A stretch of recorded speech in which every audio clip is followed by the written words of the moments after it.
What is home care? Home care is a care option that allows an older adult to live in his or her own home and be cared for by a professional. Home care services can often vary, depending on the older adult's health scenario. They can include things like personal care, bathing assistance, transportation, and specialized Alzheimer's care. Home care is also flexible in scheduling, ranging from a few hours per day to around-the-clock service. Most providers will create a unique care plan tailored to the needs of the individual. Then from there, a schedule is set for a professional caregiver to arrive at the appointed times and provide one-on-one care in the home. The three most common reasons for home care: 1. Life enhancement through social interaction and companionship. This includes such things like cooking meals, playing games, and transportation to appointments. 2. Acute care for chronic conditions such as Alzheimer's and Parkinson's disease. 3. Safety of having someone to provide personal care and administer medication, reducing the possibility of pandemic exposure. To find out more about home care, visit homeinstead.com.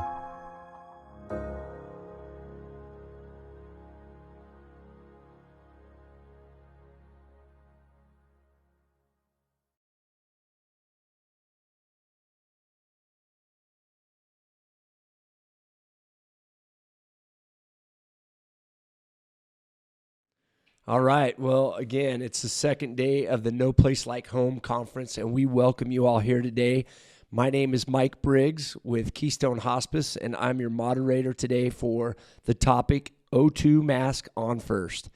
And sitting to my left is Mr. Mark Wight, the founder and president of Idaho Estate Planning. Mark is passionate about helping families plan for their futures.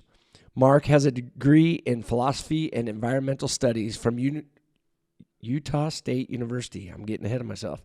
And a law degree from the J. Reuben Clark Law School at Brigham Young University. That's a mouthful. It is. Yeah, Say that faster. We kind of, sometimes for certain people, we want to make sure that that Brigham Young University is, minimized a little bit. So that's why we say that. Because Mr. Rubin is the man. Yeah, well, he was kind of incredible. Yeah. So they named the school after him, but it is in Provo at BYU.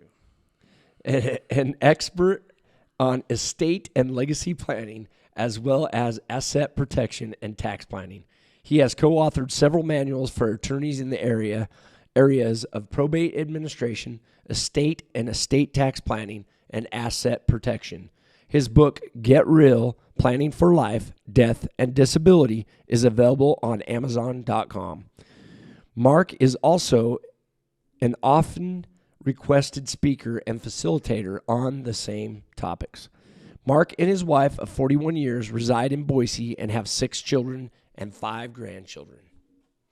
And we used to have a little yellow dog, part lab, part golden retriever, and we lost her 2 months ago. And it's been kind of quiet around the house without the dog. She had one superpower, and that is she had incredibly silky soft ears, and she would let you pet her. And whoa, that's, they have those service animals. Yep. She was an emotional support animal, poor kid. Anyhow, we miss her, and my wife looks every night for another dog. Mm-hmm. Yeah. Well, we recently lost our dog of 10 years too, so I feel your pain. I understand. It's tough. Yeah. They're part of our family. They're an important part of our family. Yes. So. Yep. Well, let's get started here. O2 Mask on First. What is estate planning? It's interesting because I get asked that quite a bit, and folks are, I don't know, I think in most people's head, when we talk estate, we're thinking Downton Abbey and this huge house. And, they close up the West Wing in the winter, and whatever. And so people go, well, I don't have an estate. Well, under the state law, we go to what's called the probate code, And the probate is the provisions of the code that govern what happens when you die. Mm-hmm. And in there, the probate code uses the term estate, and estate, that's everything you own, including debts. At your death, that's an estate. Mm-hmm. And so when we do estate planning, it's not just for people with the big house in England for Downton Abbey or, big landed house in northeastern United States. It's everybody. And so when we talk about planning, I wonder sometimes if we should call it people stuff planning instead of estate planning, because we all have stuff and we all have people. And so we're trying to match those two, and what happens when we're gone. Do we want to take care of a spouse or a significant other? Do we want to take care of the kids? And what are the best ways to do that? So that's kind of the nub of what estate planning is. We add into that, though, because over the years we want to make sure that if you were incapacitated, what happens? Yep, it's very important to know. Yeah, well, who's taking care of your stuff, and, are they managing it for you, and what do you want them to do? So all of that kind of rolled up anymore into estate planning. And it's really, the nub is pretty straightforward, but people, people are different. Everybody's different. Everybody has different stuff and different goals and different families. And so it can get pretty big out there. And people get a little bit lost going, if they do understand estate planning, they get a little bit lost. And then there are those that go, I don't have an estate. And the answer is, oh, yes, you do. And so that's estate planning. And it's so important. We work with families every day, and sometimes families didn't do any estate planning, and it's messy when there's no estate planning. So I'd advise everybody to make sure that you get your estate planning done. We call it, if I may, planning by design and planning by default. Yep. And I've heard it many times. Yeah, well, the default is what you see a lot of. We see a lot of it. I didn't do anything. And so in 1974, our state legislature said, well, we got to come up with something because there's so many people that haven't done anything. And so you can go to the code, that probate code, and it tells us what's going to happen with your stuff and for the people. And most people don't like that plan. Well, your family that's left behind, they're going to hate that plan. Yeah, they don't like that plan. They're going to hate it. Yeah, and so you can either, as you said, you can either be in charge and plan by design, or you get that default plan, which, they just kind of slap it on for everybody. And in fact, I got an interesting call. I'm going to do this all day, so get used to it. It's all good. I got an interesting call from a little gal who she and her brother were adopted by their grandparents. Mm-hmm.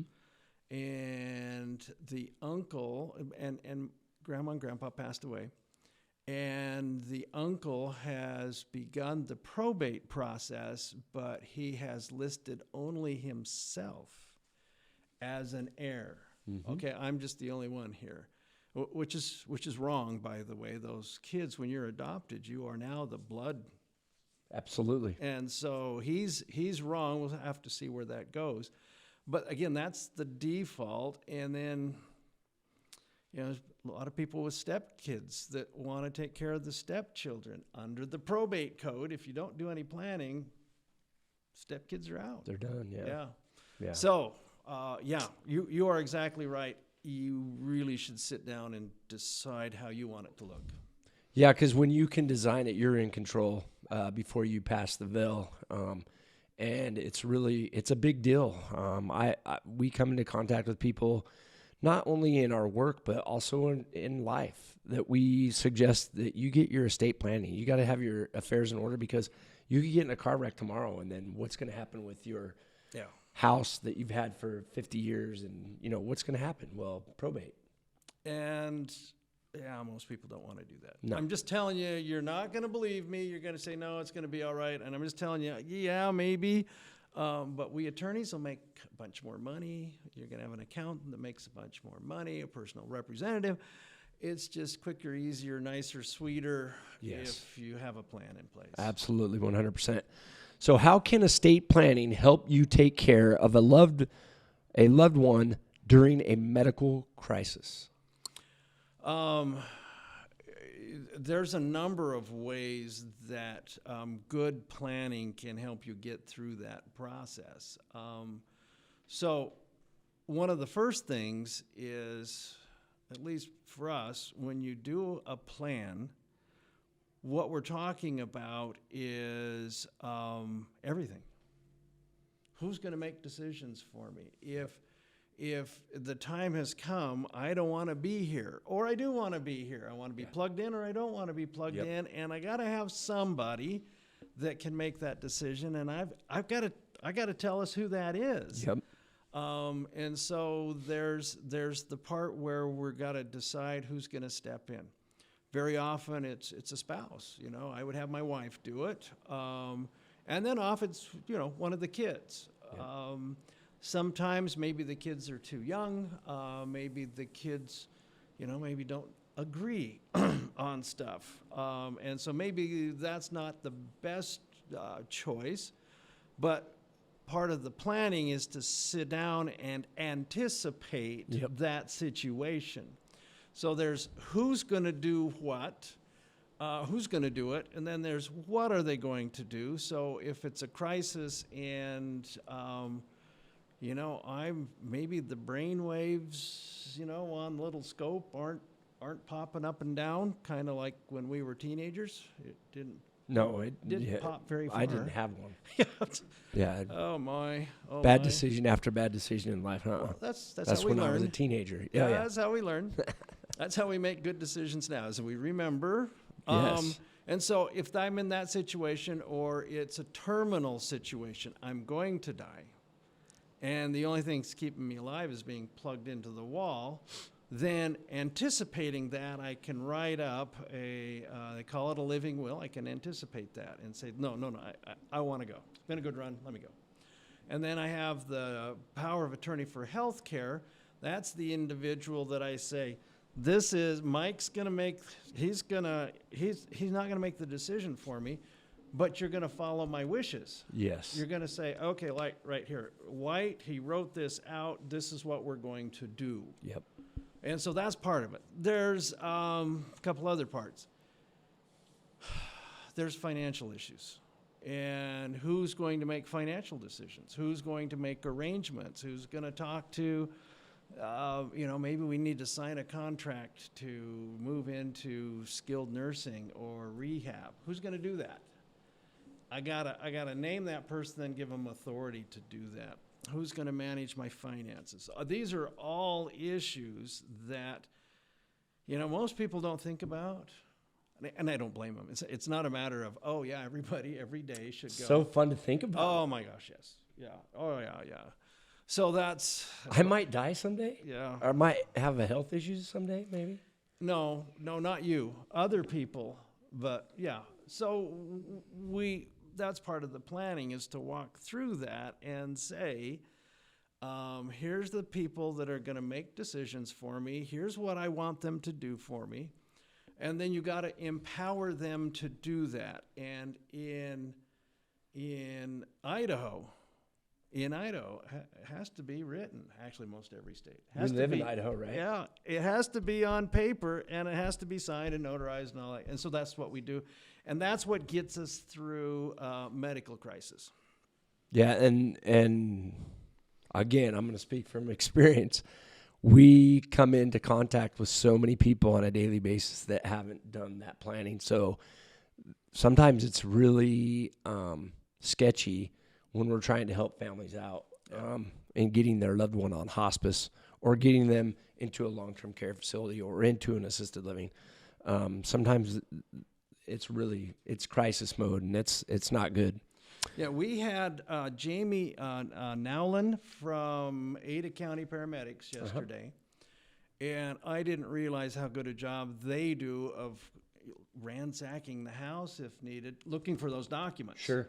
I mean, they want that guidance. They don't want to make those decisions. They want to know, what they're supposed to do. And so really critical to have that decision made, and then two, it's got to be on paper, and then somewhere where Jamie and her, her coworkers can find it. And then when you get to the hospital, guess what? They want that paperwork again. So do you guys look for that when you are, when you're out visiting with people that maybe are coming onto hospice? Is that part of the checklist? Yeah, so part of the checklist is getting that living will, getting that durable power of attorney. If they don't have that, then our social workers will make sure that they get that taken care of. So that's a typical, Well, that's a huge service. And so part of this No Place Like Home conference this year is aimed at the kids dealing with mom and dad. Sure. So if you're one of those and you're listening in, this is really good stuff to have that conversation with mom and dad, right?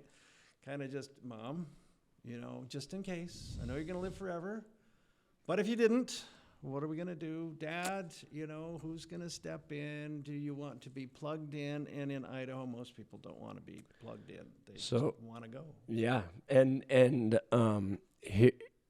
this is hitting home right now for me. My wife had that conversation with her mom last night, and they don't have any planning right now, so they need to get it done.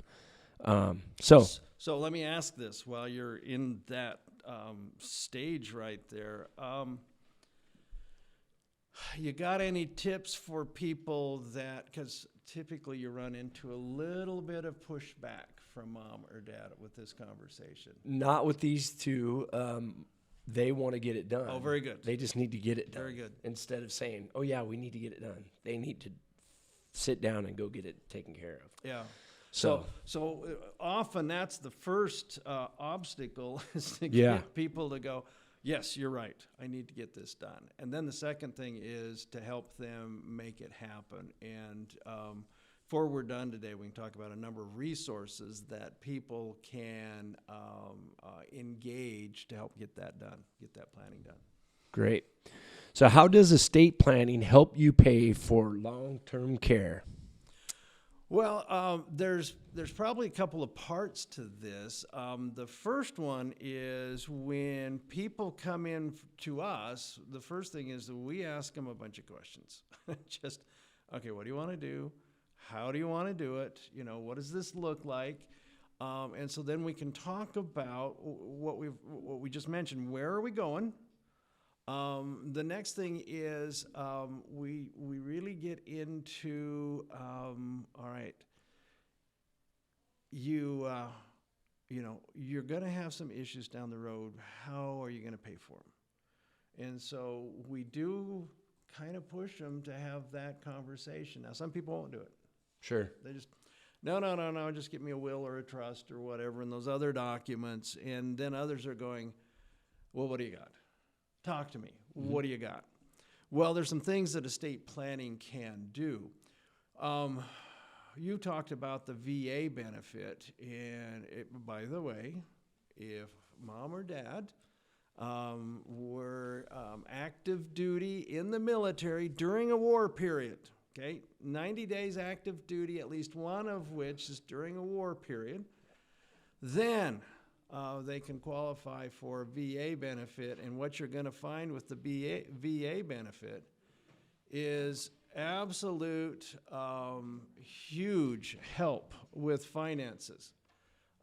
That's something that you need to pay attention to. Anyhow, but to qualify for the VA benefit, there are income requirements, there are asset requirements, similar to Medicaid, which is also another benefit. So the Medicaid benefit also has income and assets. And in both cases, Congress doesn't really want you to give away assets.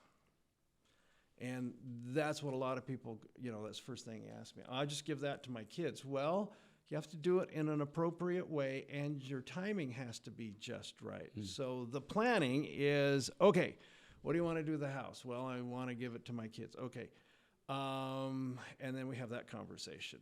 Well, what if you need the money from the house?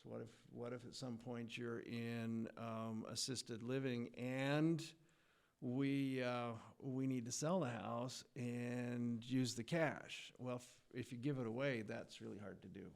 So we had this happen with my grandma. So she went to the assisted living, and at first it was there to just rehab and then go back home. But 2 weeks into living there, she's like, let's sell the house and I'm going to stay here. Yeah. So it was a win-win for everybody. She sold the house, and then that helped also with the VA aid and attendance benefit pay for her to live there for the 5 years that she lived there. Yeah, the VA benefit, we call it the aid and attendance benefit, is not a ton of money, but it can help. It's enough. It was enough for her. Yeah, well, for a lot of people, it supplements what they already have Right. and makes it a lot easier. Or we've had a number of situations where dad needs assisted living, mom can be at home, but that's expensive to do that. The aid and attendance was, just helpful to make sure that they could do that. Absolutely. So that worked out. Anyhow, so with the VA benefit, you can give away assets, but you have to do it at least 3 years before.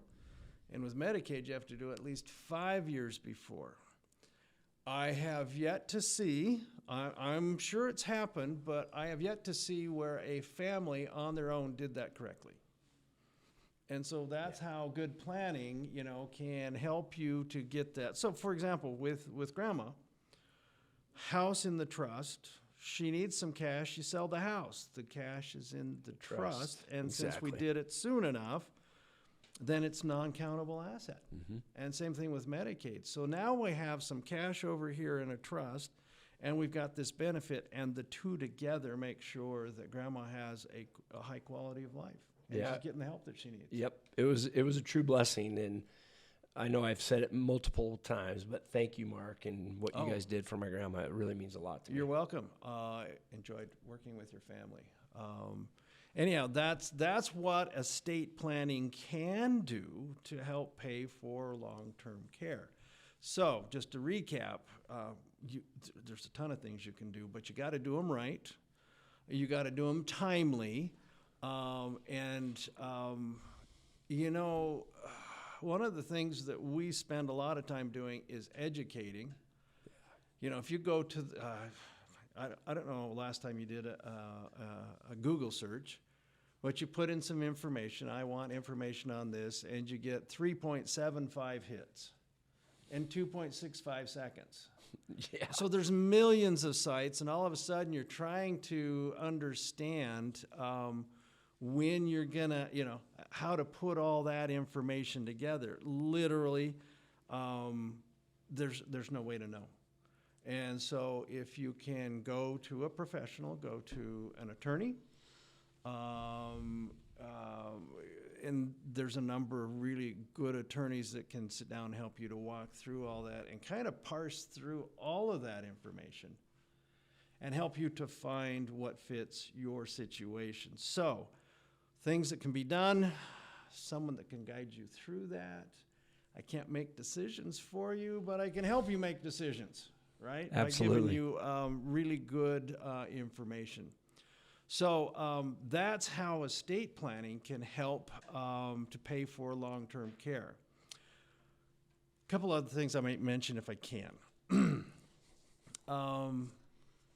Once you qualify for Medicaid, Medicaid is not extravagant. They don't pay for lots of stuff. No, they do not. Yeah, you get a $40 personal needs allowance, and $40 doesn't even get your toenails painted. That's not a lot of money. So if we can qualify for the benefit and put away some money, then the kids have access to some stuff that they can then make sure that you have a higher quality of life. And that you're getting these other things. Another way to look at this as well, and I have a number of parents that do this. I don't care about the kids, but parents do for some reason. They want to make sure that the kids get something, and I'm going, that's not how this works. But if you don't do any planning, Yeah. there's nothing for the kids, and at the same time, there's no, protection for a spouse, or protection of a little bit of quality of life. So if they come in and they have to do it for the kids, I go, fine. And we've been very fortunate. The kids go, no, we don't care. I'm going, shh.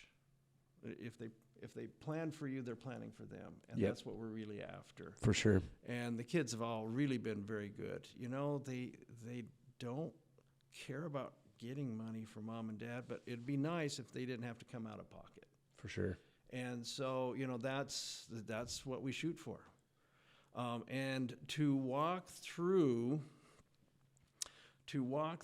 that VA system is really involved. A little more about the Medicaid. That's also really involved. Absolutely. And so that whole process, and you know what? And I've run into really a lot of good folks over there at the Department of Health and Welfare. But there's only so much that they can do for you. Sure. And so to make sure that we're using those assets efficiently and walk through, there's the snapshot and there's the spend down and there's, what can we do to preserve a few assets for the other spouse? That's a process, and that takes a long time. So those are some of the ways that good, solid estate planning can help pay for the long-term care. I wish I could, but I can't help just out of pocket, pay for it. That'd be nice. That'd be easy. I know you would do the same thing. Sure. You would help out, Yeah. but we can't. We mentioned that before. We're married, and we'd like to stay that way. Sure. And so to just, give money out to people is probably not in the, in the best interest of a long, successful marriage. I'm just saying. I don't think my wife's watching, so I could say that. There's wisdom in that statement. Still be all right. All right, Mark. So how does estate planning help you care for a loved one with a degenerative disease? Well, this is a particularly challenging situation because whereas someone has a stroke and they have, cognitive impairment, for the most part, it's fairly easy to see that and go, oh, Yep. we know what we're supposed to do and how to do that. But what if this is something that takes its toll over a long period of time?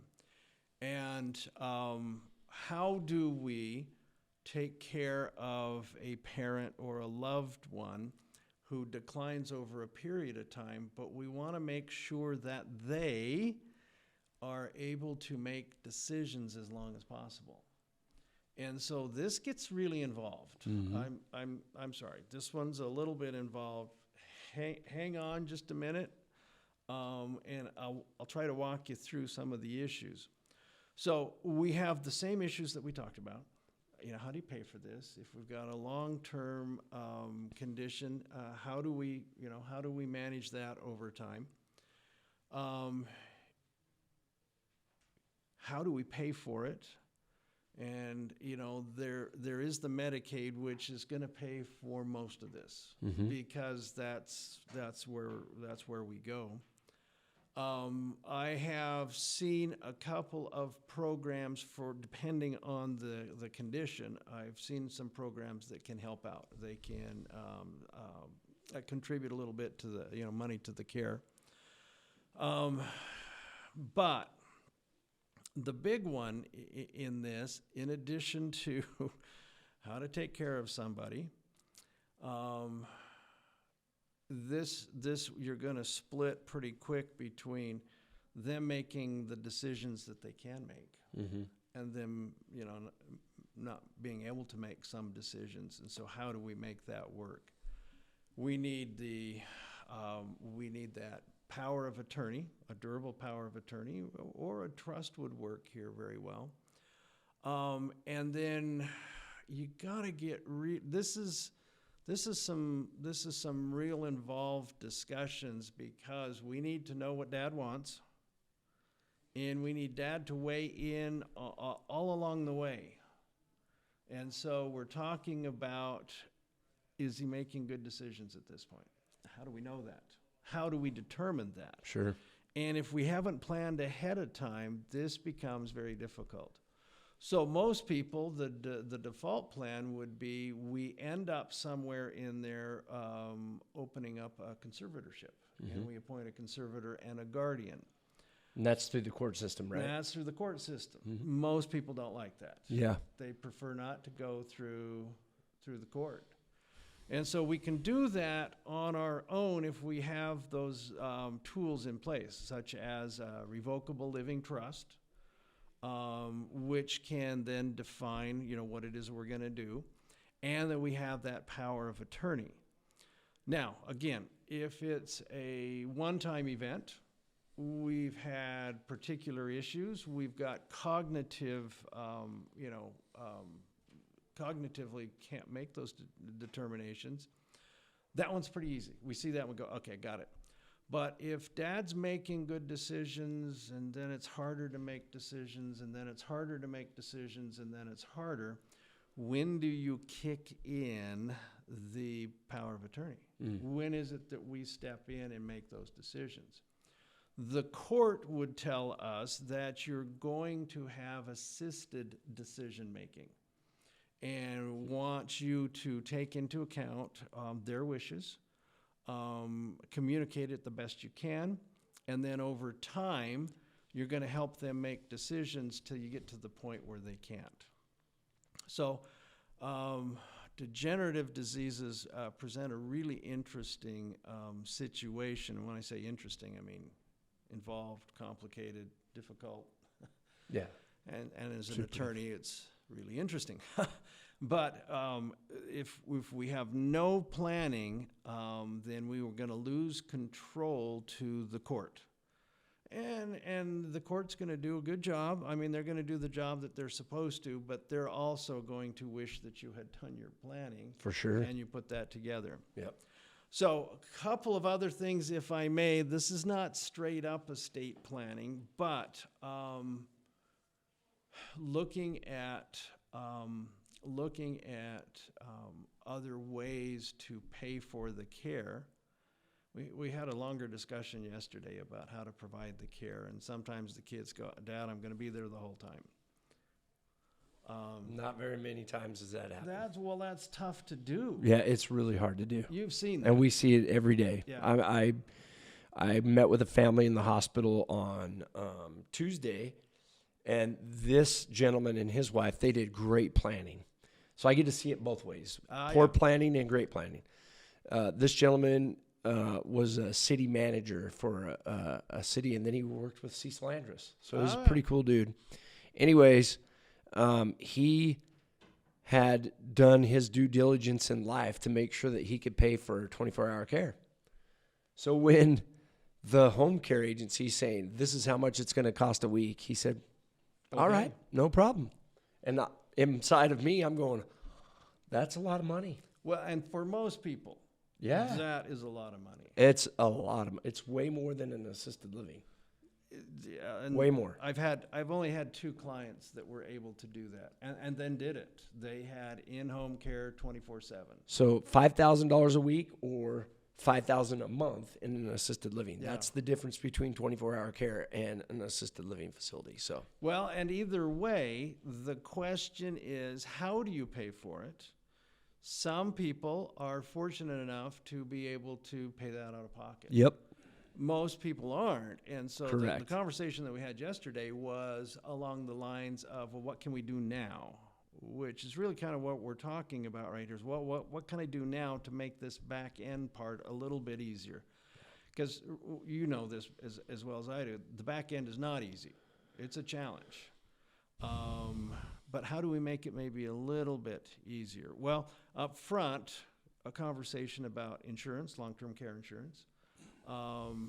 We were with Justin Walker yesterday, who said, you know what, there's lots of different lots of different options now that we didn't used to have. And so again, in the estate planning, that's one of the things that we talk about. Sure. Now, we don't do that part of it, but we have folks that are good at it, and we say, okay, talk to your insurance person. If your insurance person, doesn't handle the long-term care insurance, well, then let us know, we can get you connected with somebody that does. And so this is the challenge with the degenerative disease is by the time you know you have it, you will not qualify for insurance. True. And so Yep. this is something that part of this is family history, sitting down with the doc, Yep. understanding where you are, what are the risks, what are the what does this look like for me long term, and what should I be doing now? And the doctor or doctors will get involved and help you to understand that. That's probably as late as you're going to be able to get long-term care insurance, but that's something to then consider, and as well as the other ways to pay for it, which in my book are the veterans benefit, which works really well, and the Medicaid that works really well. So the two parts of this are paying for it, and then two, I want to be in control. It's most people. I want to be in control as long as I can be in control. 100%.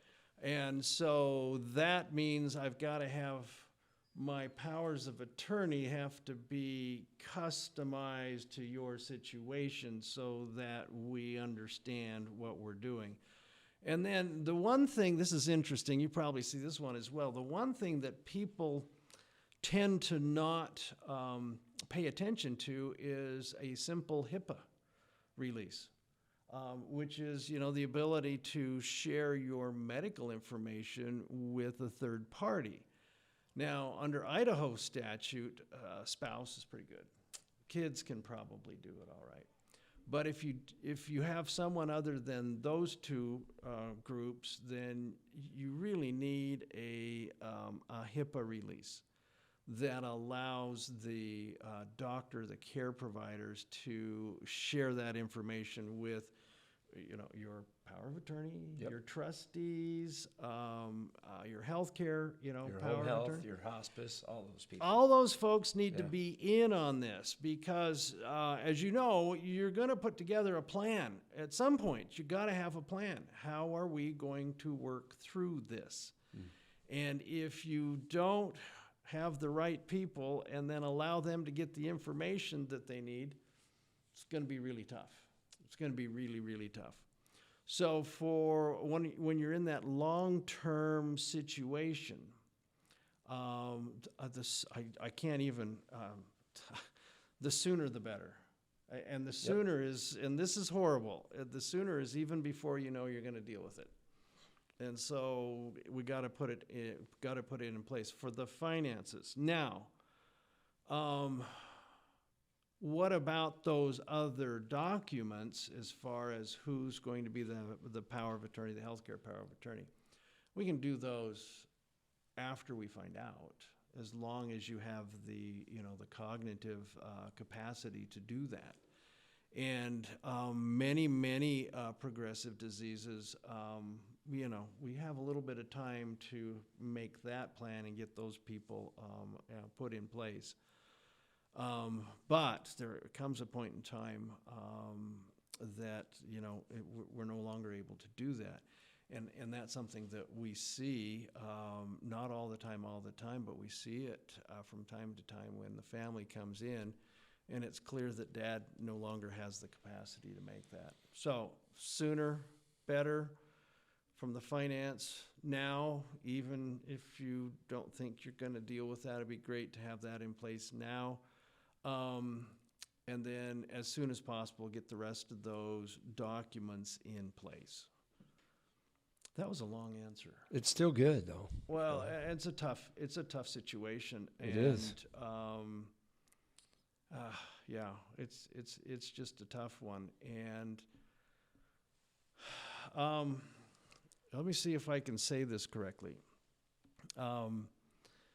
There is some thinking that and this is what I see a lot, that if I don't confront it, it's not going to happen. Yeah.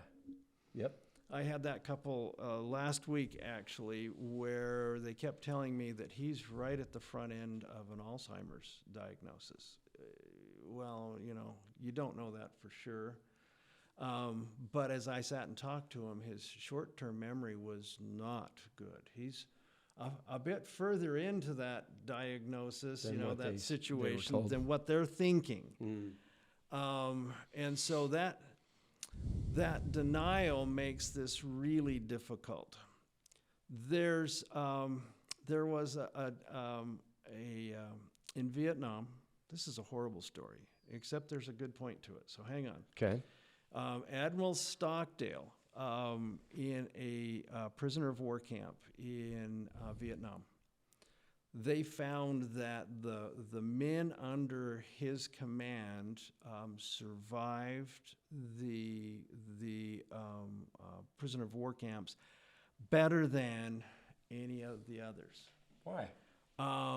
Well, and that was what the military said. Why? I want to know what are you doing?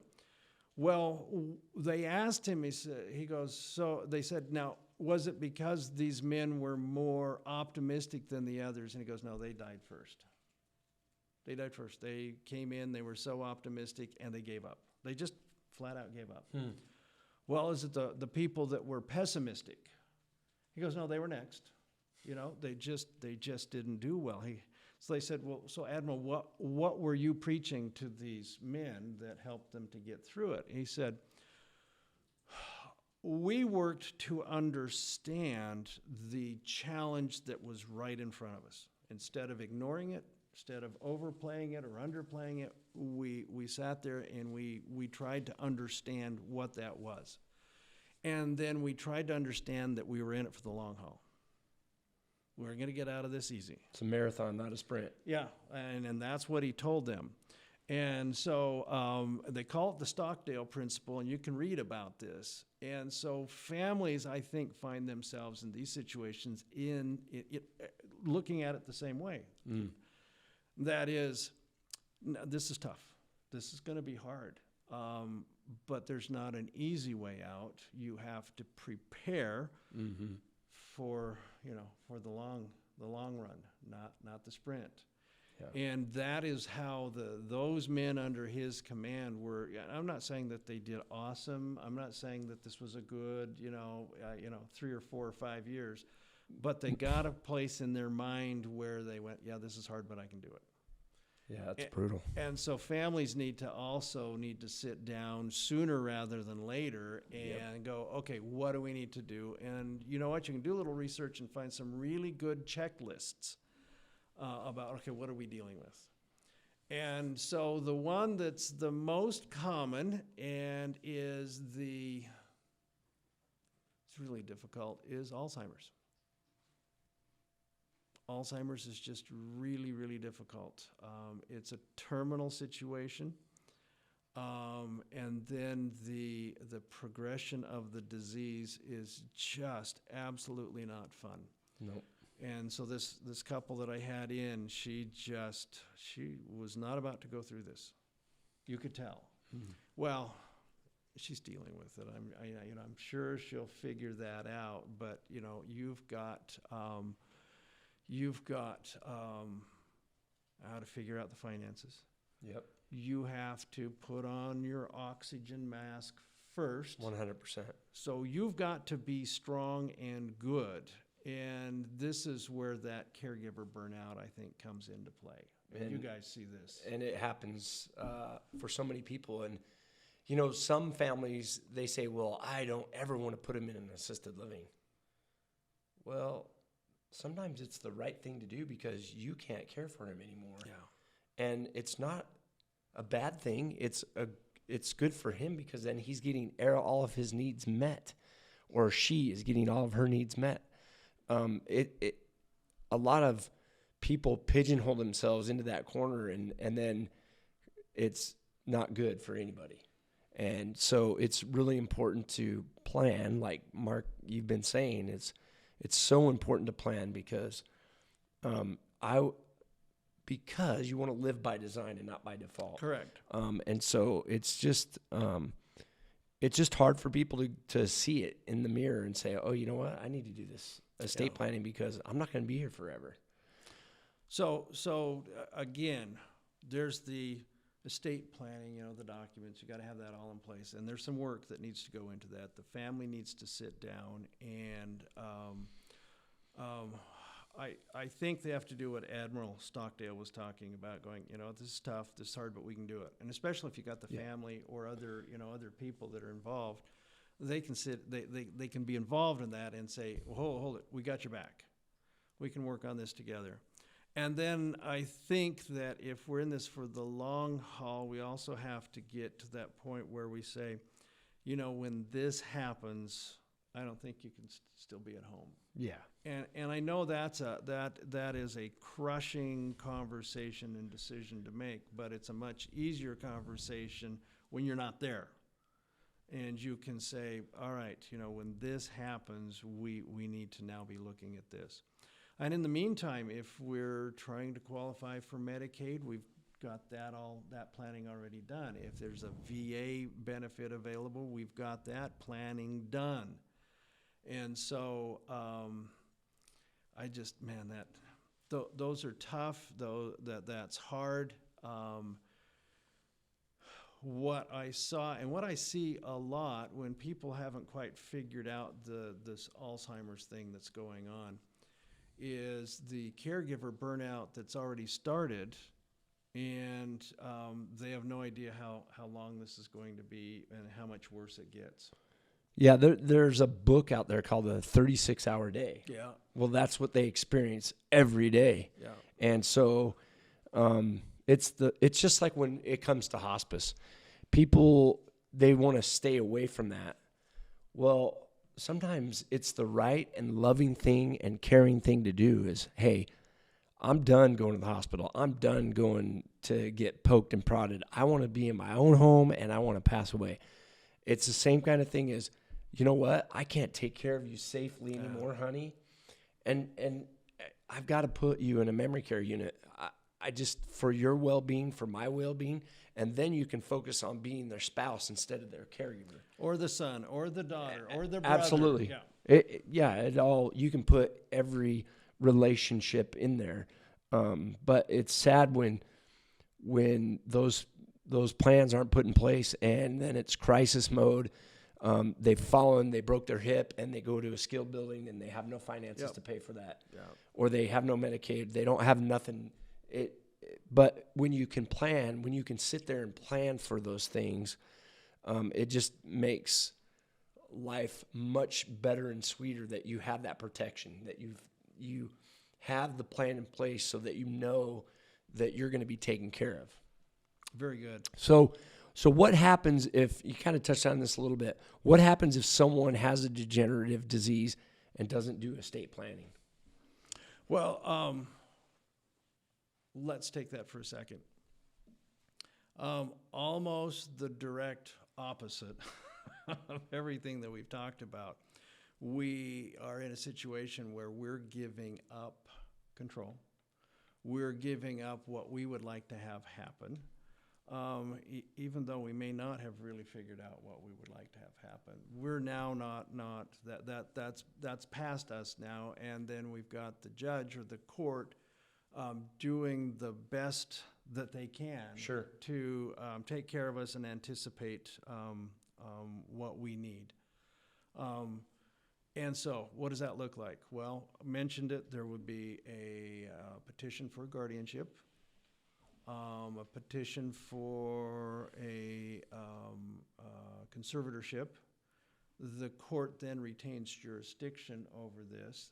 And none of this is cheap, by the way. Now, this is going to cost us some money to make that work, and we probably don't have a lot, to begin with. Yep. And so now we're using up quite a bit of that to make this happen. And then we will, if we haven't done the planning, we can still qualify for Medicaid. Mm-hmm. It's just that rather than protect assets, we will be spending them down.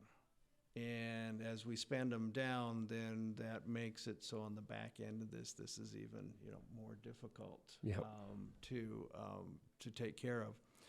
So the design, as you mentioned before, the plan by design, you maintain control, you decide, you can customize that and finely tune it so that it works for you and your family.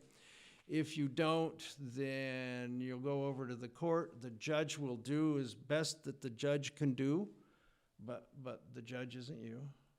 The judge isn't your wife or your kids. That's right. And Judge Beater here in Ada County does a tremendous job, but he's not you. And Correct. so you run into that situation. All right. Well, listen, I want to take just a minute. We're going to shut down here in just a few, but I wanted to take a minute and remember some of the folks. We have some great sponsors. And by the way, just in case you forgot, this is our second annual No Place Like Home conference. We did this last year. It went pretty well. Carly worked her tail off, so you can see she doesn't have a tail this year. I don't know. It's gone. Yeah, I don't know how she finds the energy or whatever to get it done because there's no tail. She's younger than you. Yeah. There's how she finds sure. it. That's for sure. We were comparing medications that we took last night to kind of come down. And then our sponsors, Homestead and Blue Cross of Idaho, True Blue Special Needs Plan. Good folks, both. We know them both. Thank you. And you can see our little chart there. This is Garden Plaza at Valley View. I've known them forever, and they do a great job. And thank you for being a part of what we're doing today. Our theme this year, and this morning we didn't focus as much because it really applies both sides, and that is the sandwich generation, as we call it. Somebody who's like you, got kids that you're trying to raise, take care of, yep. and if not now, soon. You've got parents that you're concerned about, and you want to make sure that they're taken care of. And that's why we're talking about that, put that oxygen mask on. You've got to be in a good place. And so today we're talking mainly about, a little prevention, a little preparation, and things that you can do now to prepare for down the road. All right, so I'm going to cut us off early. We've got some great folks coming up, so don't go too far. Don't go far at all.